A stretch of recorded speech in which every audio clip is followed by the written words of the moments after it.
ನಾಳೆ ಏನಾಗುತ್ತೆ ಒಂಥರ ಇದಾಗುತ್ತೆ.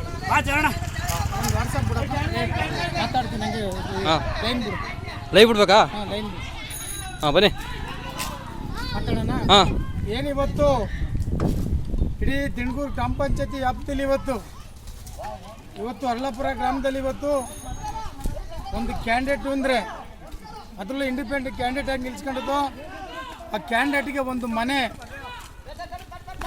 ಮಠ ಏನೂ ಇಲ್ಲ ಅಂಥ ಕ್ಯಾಂಡಿಡೇಟ್ ಇವತ್ತು ಈ ರಾಜ್ಯದಲ್ಲಿ ಏನಾದ್ರು ಗುರುತಿಸಿದ್ದೀವಿ ಅಂತಂದರೆ ಅದು ಇವತ್ತು ಅರ್ಲಾಪುರದಲ್ಲಿ ದಿಣಗೂರು ಪಂಚಾಯತಿಯಲ್ಲಿ ಗುರುತಿಸಿದ್ದೀವಿ.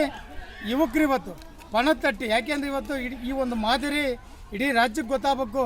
ಯಾಕೆಂದ್ರೆ ಎಲ್ಲರೂ ಮನೆ ಮಾಡಿಕೊಂಡಾರೆ, ಜಮೀನು ಮಾಡಿಕೊಂಡಾರೆ, ಎಂತಳಿಲ್ಲ. ಇವತ್ತು ಈ ಹುಡುಗರು ಈ ಕ್ಯಾಂಡಿಡೇಟ್ಗೆ ಬಟ್ಟೆ ಸಮತ ತಕ್ಕೊಟ್ಟು ಇವತ್ತು ಕ್ಯಾಂಡಿಡೇಟ್ನ ನಿಲ್ಲಿಸಿ ಇವತ್ತು ಅರ್ಲಾಪುರದಲ್ಲಿ ಇವತ್ತು ದಾಖಲೆ ಮಾಡಿದ್ದಾರೆ ಇವತ್ತು ನಮ್ಮ ಹುಡುಗರು ಇವತ್ತು.